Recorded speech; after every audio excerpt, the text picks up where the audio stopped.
قال الله تبارك وتعالى في القرآن المجيد أعوذ بالله من الشيطان الرجيم بسم الله الرحمن الرحيم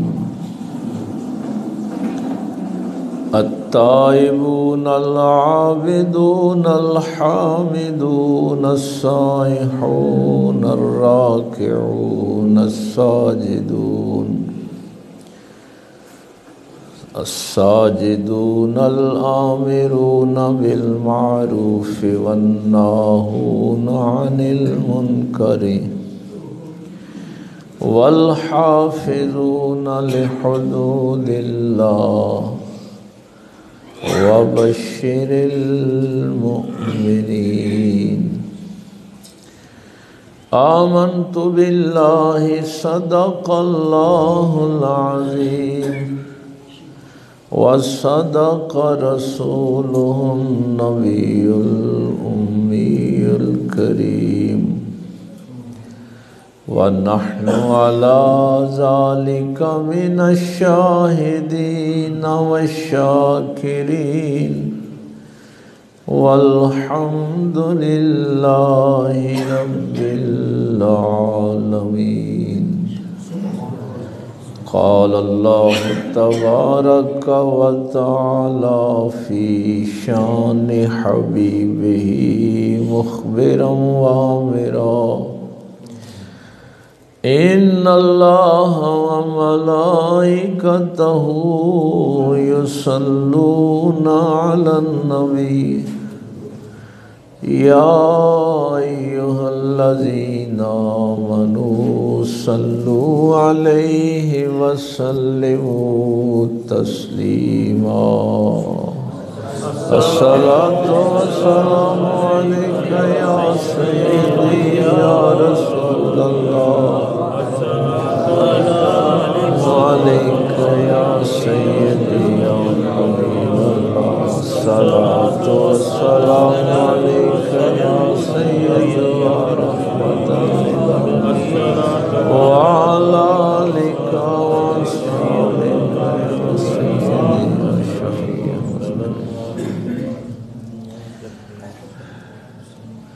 اللہ رب العزت کی حمد و ثنا کے بعد کہ جو اپنی ذات کے اعتبار سے بھی یکتا ہے، صفات کے اعتبار سے بھی یکتا ہے، اللہ کا کوئی شریک نہیں، وہی اس کائنات کا خالق اور معبود برحق ہے۔ اسی نے انسان کو اشرف المخلوقات بنایا اور ہم سب نے پلٹ کر اسی اللہ کے حضور پیش ہونا ہے۔ بے حد و بے انتہا درود السلام امام الانبیاء حبیب کبریا شفیع المذنبین رحمت للعالمین تاجدار سلطنت دنیا و دین آمنہ کے لال باعث تخلیق کائنات احمد مجتبیٰ محمد مصطفیٰ صلی اللہ علیہ وآلہ وسلم کی ذات اقدس پر کہ جن کے صدقے اللہ نے ہمیں ایمان کی دولت سے مالا مال فرمایا۔ صاحب ایمان لوگوں کی نشانیوں پہ گفتگو ہو رہی تھی اور ہم نے پہلی جو 3 خوبیاں ہیں ان پہ گفتگو کی ہے کہ وہ توبہ کرنے والے ہوتے ہیں۔ عابدون پہ بھی گفتگو ہو گئی اور پھر آگے تھا والحامدون، تو اس پہ بھی ہم نے پچھلے جمعے تھوڑی سی گفتگو کی تھی۔ یہ آپ نے یاد رکھنی ہیں چیزیں تاکہ اپنا محاسبہ انسان کرتا رہے کہ میرے اندر توبہ کی، ابدیت کی اور اس کی حمد بیان کرنے کی یہ جو اللہ نے ہمیں توفیق دی ہے اس کے حساب سے میں توبہ کرنے والا ہوں کہ نہیں ہوں۔ اس کی بندگی کرنے والا ہوں کہ نہیں، اس کی حمد بیان کرنے والا ہوں کہ نہیں ہوں۔ آگے جو صفت تھی وہ تھی السائحون۔ اس کا میں نے لفظی ترجمہ آپ کو عرض کر دیا تھا کہ یہ مفسرین کرام نے روزہ رکھنے کے حوالے سے بیان کیا ہے۔ روزے کا بھی جو لغوی معنی ہے وہ ہے اپنے آپ کو روکنا۔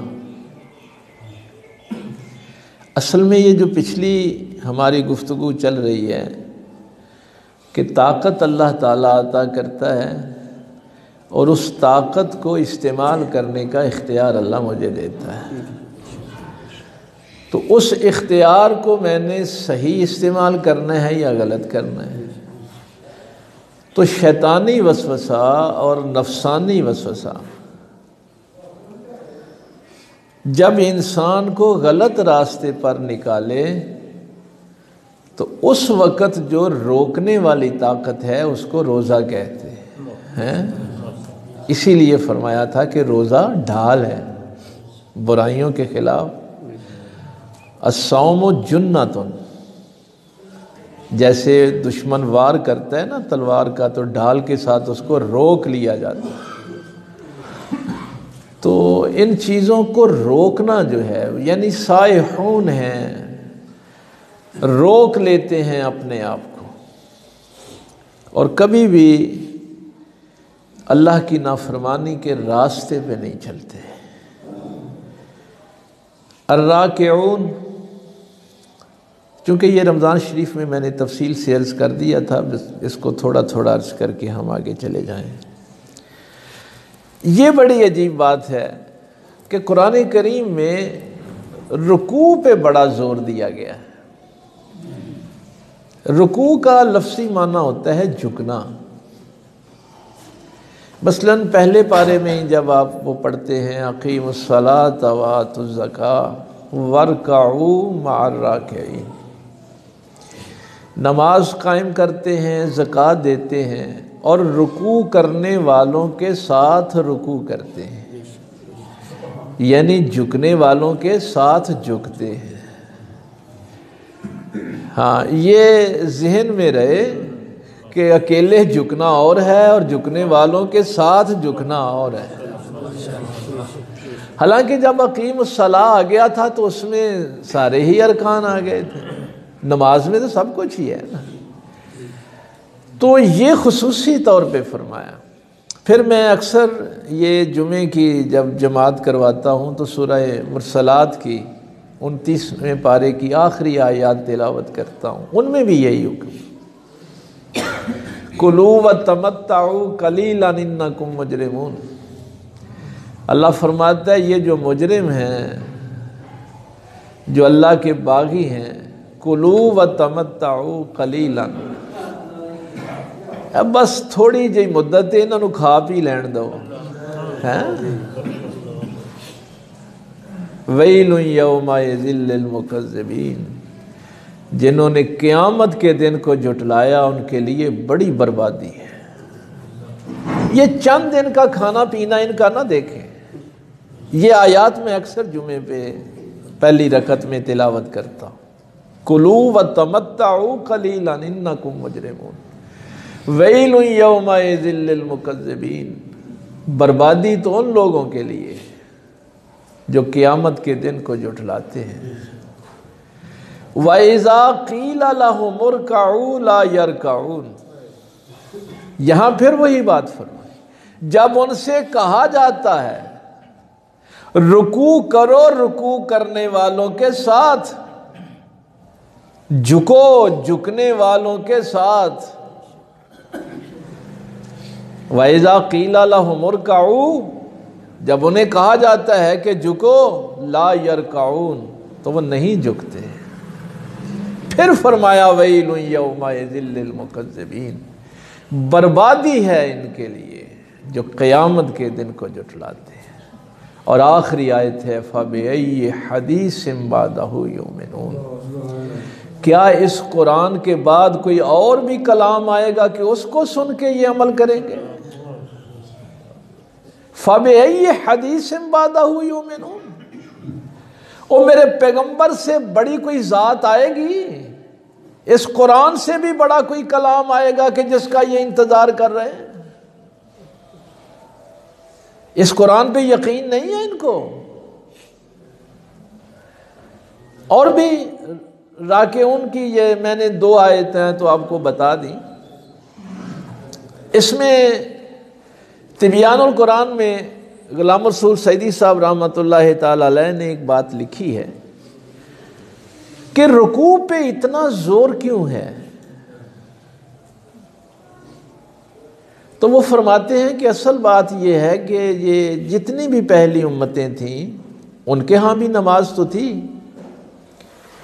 مختلف اوقات میں مختلف نمازیں تھیں، تو ان کی نمازوں میں رکوع نہیں تھا. یہ رکوع صرف حضور کی امت کو عطا کیا گیا. ہاں، تو اس لیے اس پہ اتنا زور دیا گیا ہے. 2 چیزیں نماز میں جو ہے نا، 2 چیزیں یہ پہلی امتوں کے پاس نہیں تھی. اس نماز کی بھی اہمیت اس لیے سب سے زیادہ ہے. ایک ان کی نمازوں میں رکوع نہیں تھا اور ایک ان کی نمازوں میں درود نہیں تھا. اس لیے جو نماز اس امت کو عطا کی گئی ہے نا، وہ کسی اور امت کو نہیں دی گئی. تو اللہ تعالیٰ کا ایک تو یہ تقاضا ہے کہ رکوع کرو، اور دوسرا یہ ہے کہ جو اس کے بارگاہ میں جھکنے والے ہیں ان کے ساتھ جا کے جھکو. جھکنا اللہ ہی کی بارگاہ میں ہے، لیکن دیکھو کہ کون ہیں جو اللہ کی بارگاہ میں جھکنے والے ہیں، ان میں شامل ہو جاؤ. ہاں، الساجدون، سجدہ کرنے والے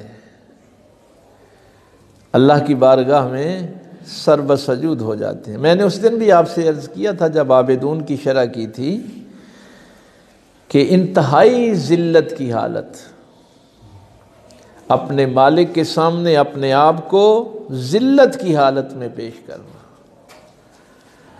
تو جب انسان اپنے مالک کے سامنے اپنے آپ کو ذلت کی حالت میں پیش کرتا ہے تو اس میں تکبر کہاں سے آ جائے گا؟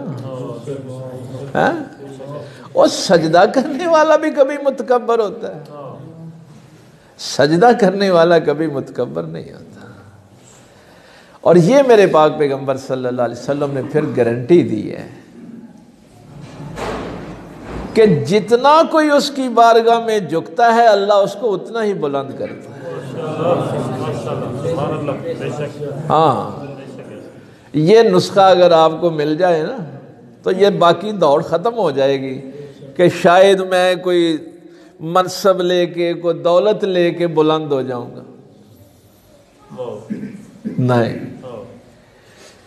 بلندی جو ہے وہ آپ کو اللہ کی بارگاہ میں جھکنے سے ملتی ہے.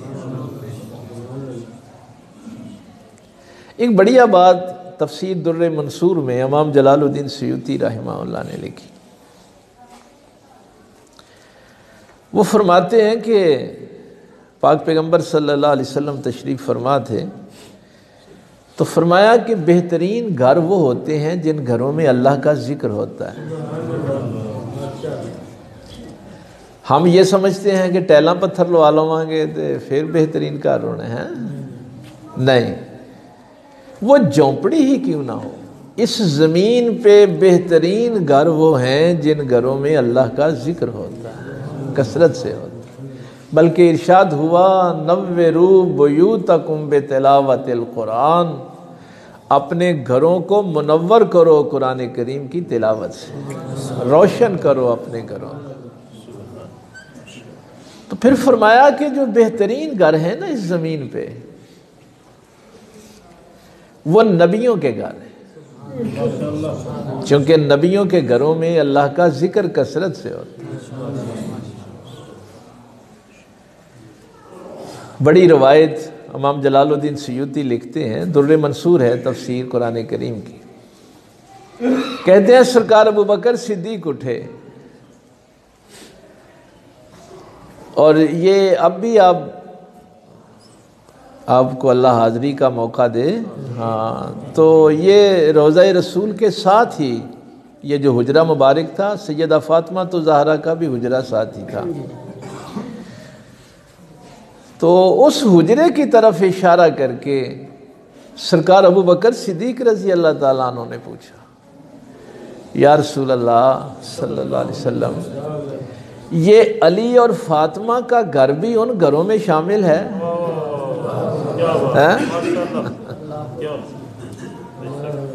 حضور ذکر فرما رہے ہیں انبیاء کے گھروں کی، اور ابو بکر پوچھ رہے ہیں کہ کیا یہ گھر بھی انہی گھروں میں شامل ہے؟ تو میرے پاک پیغمبر صلی اللہ علیہ وسلم فرماتے ہیں یہ گھر ان گھروں سے بہتر ہے.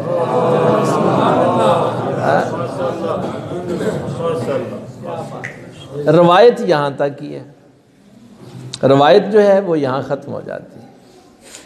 لیکن آگے پھر مفسرین نے اور ہمارے محققین نے اس پہ جو تبصرے فرمائے، اس سے جو نتائج اخذ کیے، ایک میں وہ بات ساجدون سے مجھے یہ بات یاد آئی. یہ 19ویں پارے میں میرے اللہ نے فرمایا تھا نا، والذین یبیتون لربہم سجدا وقیاما. اللہ کے جو رحمان کے جو بندے ہیں ان کی راتیں یا سجدے میں گزرتی ہیں یا قیام میں گزرتی ہیں. یہ 19ویں پارے میں ہے. اب ظاہر ہے وہ میں آپ تو ہوں نہیں کہ ہم کہیں کہ ہماری راتیں سجدے اور قیام میں گزرتی ہیں، ایک سجدے میں. تو یہ مقام و مرتبہ سیدۃ النساء العالمین سیدہ فاطمہ تو زہرا سلام اللہ علیہ کا تھا کہ ایک ہی سجدے میں ساری رات گزر گئی. تو حضرت بلال نے فجر کی اذان کہہ دی تو سیدہ پاک سجدے سے اٹھیں اور عرض کی، مولا یہ تو نے کیا چھوٹی چھوٹی راتیں بنائی ہیں؟ اہی تے جمعے تو بعد علیہ سنتا بھی چھڑ کے نہ جانے ہیں نا، ہمیں کیا پتا عبادت کیا ہے، ہمیں تو یہ سجدے بھی اچھے نہیں لگتے. یا اللہ یہ تو نے کیا چھوٹی چھوٹی راتیں بنائی، کوئی ایسی لمبی رات تو بنا جس میں تیری فاطمہ جی بھر کے سجدہ کر لے. ہائے ہائے. تو میرے پاک پیغمبر صلی اللہ علیہ وسلم نے فرمایا یہ گھر ان گھروں سے بہتر ہے جس گھر میں ایک سجدے میں ہی رات گزر جاتی ہے. کبھی میں ان دعاؤں کا بھی ذکر کروں گا اور آپ حیران ہوں گے کہ سیدہ پاک کبھی دعا کے لیے ہاتھ اٹھاتی تو ساری رات دعا میں ہی گزر جاتی. اور شان بھی تو دیکھیں نا، اس روایت میں کسی کا اختلاف نہیں ہے، تمام لوگوں نے اس کو بیان کیا ہے کہ کیا شان ہوگی جب میدان محشر میں اعلان ہوگا کہ تمام اہل محشر جن و بشر اپنی گردنیں نیچی کر لو اور نگاہیں جھکا لو، سیدہ فاطمہ پلسرات سے گزرنے لگی. ان ساجدون کی پھر شان بھی تو دیکھیں نا، تمام اہل معاشر سر جھکا لو. تو جو بات میں عرض کرنے لگا تھا کہ یہاں پہ مفسرین نے ایک بڑا نقطہ بیان کیا ہے کہ سرکار فرما رہے تھے کہ نبیوں کے گھر بہترین گھر ہے. اور جب حضرت ابو بکر صدیق نے پوچھا تو سرکار نے فرمایا یہ فاطمہ اور علی کا گھر ان گھروں سے بہتر ہے. اس کی کیا وجہ ہے؟ ایک بڑی بات جو انہوں نے بیان کی، انہوں نے کہا کہ اس لیے بہتر ہے کہ نبیوں کے گھر میں اللہ کا بہت ذکر ہوتا ہے، لیکن قرآن کریم یہ بیان کر رہا ہے کہ اس ذکر میں بھی کبھی کسی نبی کا بیٹا باغی ہو جاتا ہے، کبھی بیوی باغی ہو جاتی ہے. نوح علیہ السلام کے گھر میں بیٹا ہی باغی ہو گیا. اور پھر یہ 28ویں پارے کے آخری رکوع میں جو بات بیان ہوئی ہے یہ اللہ تعالیٰ نے خصوصی طور پہ اس کو بیان کیا کہ نوح علیہ السلام کے گھر میں اور لوط علیہ السلام کے گھر میں، ان دونوں گھروں میں بیویاں جہنمی ہو گئیں۔ ہائے ہائے، ضرب اللہ مثلا للذین کفروا امرأۃ نوح وامرأۃ لوط۔ اللہ یہ مثال بیان کرتا ہے، ضرب اللہ مثلا، اللہ یہ مثال بیان کر رہا ہے نوح کی بیوی کی اور لوط کی بیوی کی۔ کانتا تحت عبدین من عبادنا صالحین، کن گھروں میں رہتی تھیں؟ جو ہمارے بہترین صالحین بندے تھے۔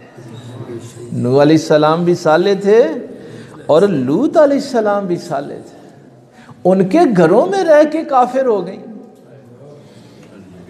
فخانتہما، ان دونوں نے خیانت کی میرے نبیوں کے ساتھ۔ فلم یغنیا عنہما من اللہ شیئا وقیل ادخلا النار مع الداخلین۔ اور آگے فرمایا وَضَرَبَ اللَّهُ مَثَلًا لِلَّذِينَ آمَنُوا امْرَأَتَ فِرْعَوْنَ، اور اللہ یہ مثال بھی بیان کرتا ہے کہ فرعون کی بیوی کی، اِذْ قَالَتْ رَبِّ ابْنِ لِي عِندَكَ بَيْتًا فِي الْجَنَّةِ وَنَجِّنِي مِنْ فِرْعَوْنَ وَعَمَلِهِ وَنَجِّنِي مِنَ الْقَوْمِ الظَّالِمِينَ۔ تو تفصیل سے اس میں بعد میں نے صرف یہ آپ کو بتانا تھا کہ یہ 28ویں پارے کا آخری رکوع ہے۔ تو محدثین نے یہاں یہ لکھا ہے کہ نبیوں کے گھروں میں بھی کبھی بیٹا باغی ہو گیا، کبھی بیویاں باغی ہو گئیں۔ اس گھر کو بہترین گھر اس لیے قرار دیا گیا کہ اس گھر سے نہ کوئی بیٹا اللہ کا باغی ہے، نہ کوئی عورت اللہ کی باغی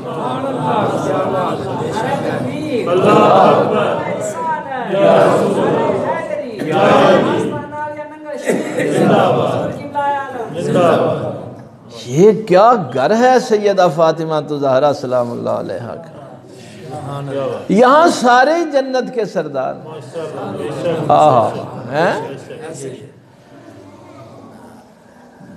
یہاں حسنین کریمین بھی جنت کے سردار، سیدات النساء العالمین بھی جنتی عورتوں کی سردار ہے، اور سرکار نے فرمایا تھا علی ان سے بہتر ہے۔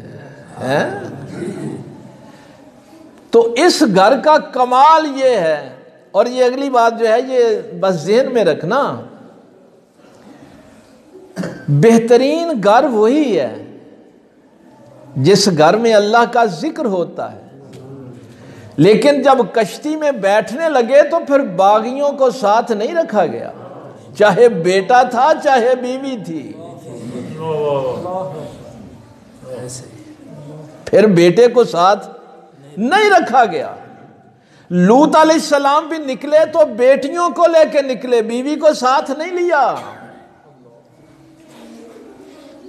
تو آخر میں وہ گھر کشتی ہو یا لوط علیہ السلام کی جھونپڑی ہو، گھر اس میں صرف ذاکرین ہی بچتے ہیں، دوسرے نہیں بچتے۔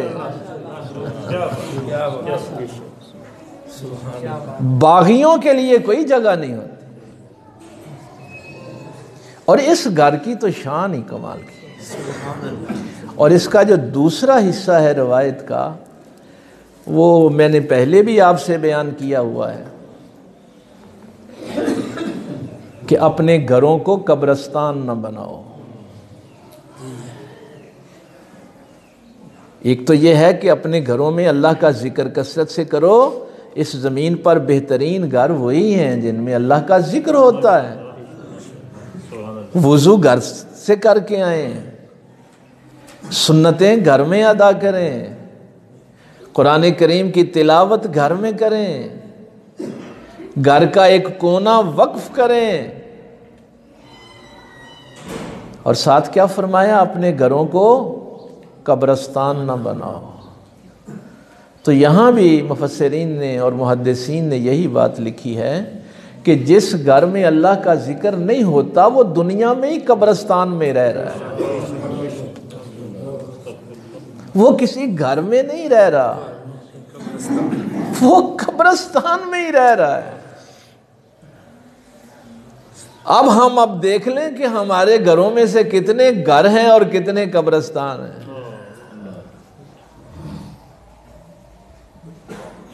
کتنا ذکر ہوتا ہے ہمارے گھروں میں۔ چلو یہ بات چل نکلی ہے تو میں چاہتا تھا کہ آج آمرون بالمعروف والناہون عن المنکر پہ بھی گفتگو ہوگی۔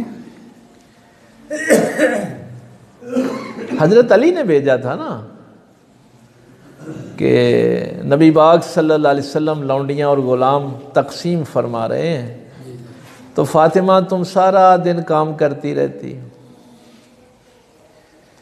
یہ اپنے گھروں میں بھی جا کے بتایا کریں۔ اے جڑیاں ساڑیاں بیٹیاں بچیاں پینا بڑے فخر نہ لاندیاں نا، ہاں تے کدی کام نہیں کیتا ہیں، ان سے کہا کریں کہ شہزادی کونین تو اپنے کام خود کرتے تھے، تم ان سے کو بڑی شہزادی ہو گئی۔ اور مردوں کو بھی یہی میں بات کہا کرتا،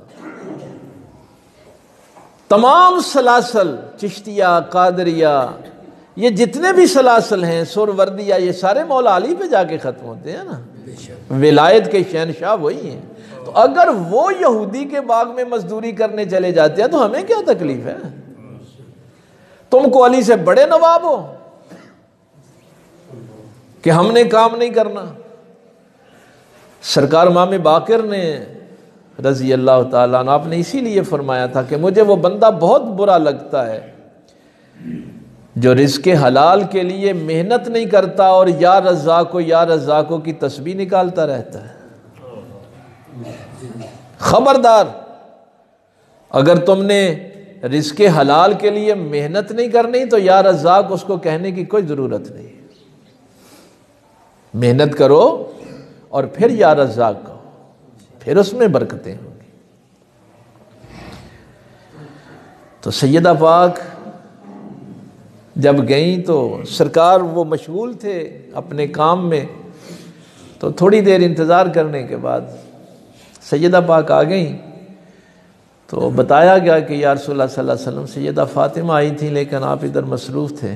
تو سرکار پھر گھر تشریف لائے، تو فرمایا بیٹا پتہ چلا تھا کہ تم ملنے کے لیے آئی تھی؟ یا رسول اللہ صلی اللہ علیہ وسلم بس خاموشی اختیار کی۔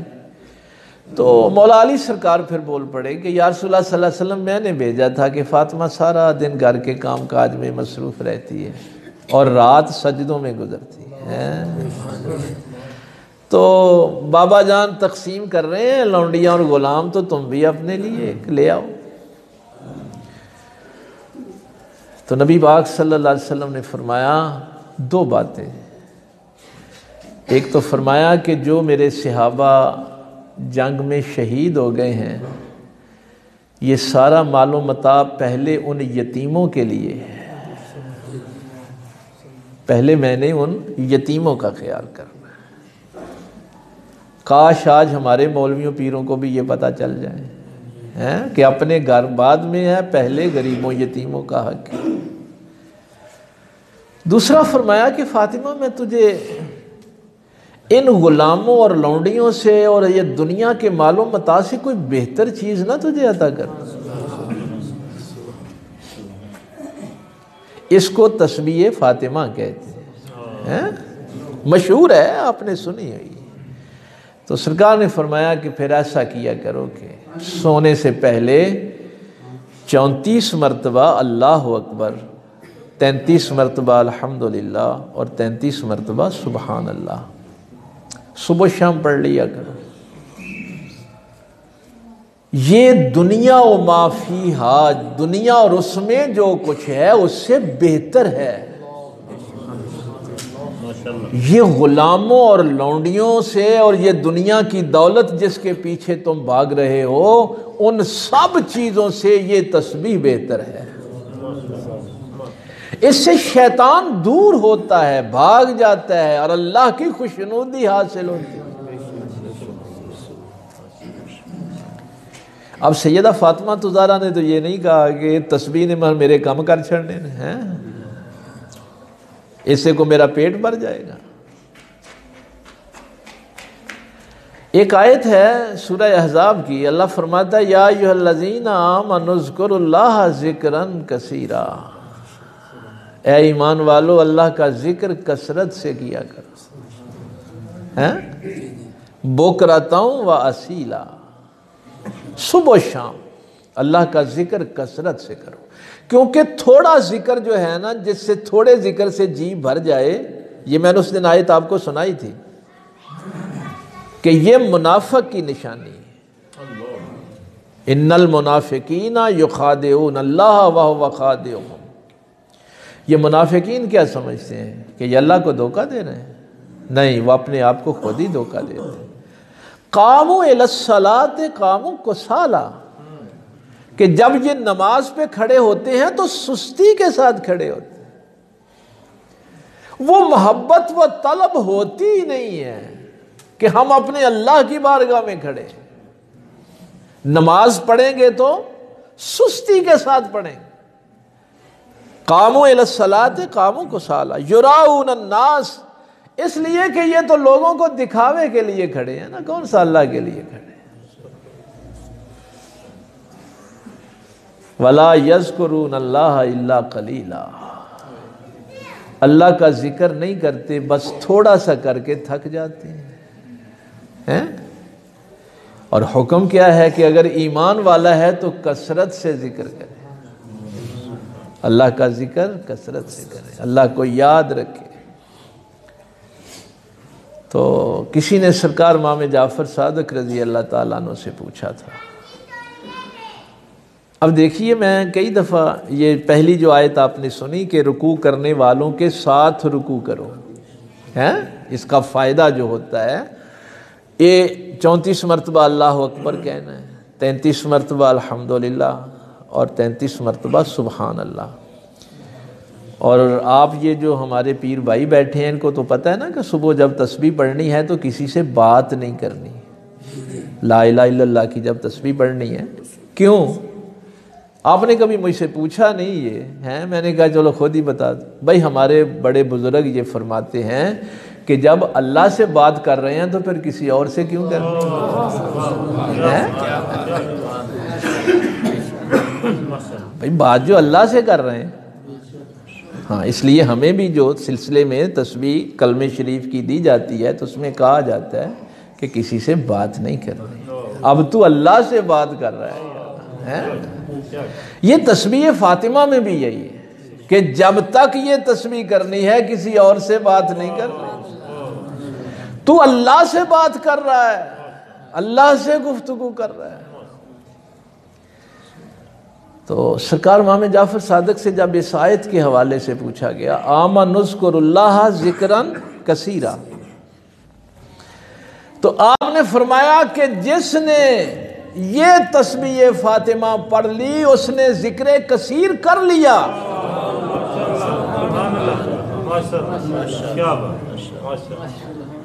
اب دیکھیے، اللہ اکبر میں کہیں فاطمہ کا نام نہیں ہے، الحمدللہ میں کہیں فاطمہ کا نام نہیں ہے، سبحان اللہ میں کہیں فاطمہ کا نام نہیں ہے، لیکن تسبیح کو تسبیح فاطمہ کہنا ہے، جھکو جھکنے والوں کے ساتھ، وَارْكَعُوا مَعَ الرَّاكِعِينَ۔ تو کسی نے پوچھا کہ حضور یہ تو بڑی مختصر سی تسبیح ہے اور اللہ فرما رہا ہے کہ ذکر کثیر کرو، فرمایا اس سے بڑا ذکر ہے ہی کوئی نہیں، اگر اس سے بڑا کوئی ذکر ہوتا تو نبی اپنی بیٹی کو ضرور عطا کرتا۔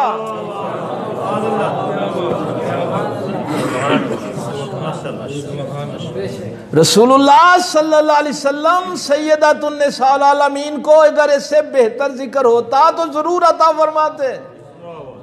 اگر یہی ذکر دیا ہے تو یہی ذکر کثیر ہے۔ کیا آسانی ہے جھکنے والوں کے ساتھ جھکنے کی، وہ ساری رات سجدہ کریں، وہ ساری رات رکوع کریں اور ہم ان کے نام پہ ایک تسبیح پڑھ لیں تو ہم بھی ذکر کثیر میں چلے گئے۔ یہ پڑھنا 100 مرتبہ ہے، 100 نا، ہاں، لیکن جب قیامت والے دن میزان میں یہ رکھی جائے گی تسبیح تو ثواب 1000 کا ملے گا۔ ذکر کثیر ہو گیا نا۔ اب کوئی ہر نماز کے بعد، فرضوں کے بعد ادھر ادھر دھیان کیے بغیر فوری طور پہ یہ تسبیح پڑھ لے تو 5000 کی تو اس کی ہو گئی روزانہ ہے۔ ذکر کثیر ہو گیا نا، کثرت کے ساتھ ذکر ہو گیا۔ چارپائی پہ آپ لیٹ گئے، سونے لگے ہیں، تسبیح پڑھ لی، ذکر کثیر میں آپ شامل ہیں۔ اس کی دلیل قرآن کی دلیل ہے۔ ہاں، آپ ایسے ہی نہ کہیں کہ میں کوئی ادھر ادھر کی بات کر رہا ہوں۔ قرآن کہتا ہے من جاء بالحسنۃ فلہ عشر امثالھا، اللہ کی بارگاہ میں ایک نیکی لاؤ گے تو وہ تمہیں کم از کم 10 تو عطا کرے گا، 100 کو 10 میں شامل کریں گے تو 1000 ہی بنتا ہے۔ ہاں، یہ دلیل کسی مولوی پیر کی نہیں ہے، یہ قرآن کی دلیل ہے۔ تو ذکر کثیر اب آگئی سمجھ، عابدون، حامدون، سائحون، راکعون، ساجدون، کیسے ذکر کثیر، لیکن ملا کہاں سے؟ جو اس کی بارگاہ میں جھکتے تھے ان کی بارگاہ میں جھکنے سے۔ وَارْكَعُوا مَعَ الرَّاكِعِينَ، اور ان کے ساتھ جھکو گے تو تمہارا تھوڑا بھی کثیر ہو جائے گا۔ کیا بات۔ اور آگے ہے وَالْآمِرُونَ بِالْمَعْرُوفِ وَالنَّاهُونَ عَنِ الْمُنْكَرِ وَالْحَافِظُونَ لِحُدُودِ اللَّهِ وَبَشِّرِ الْمُؤْمِنِينَ۔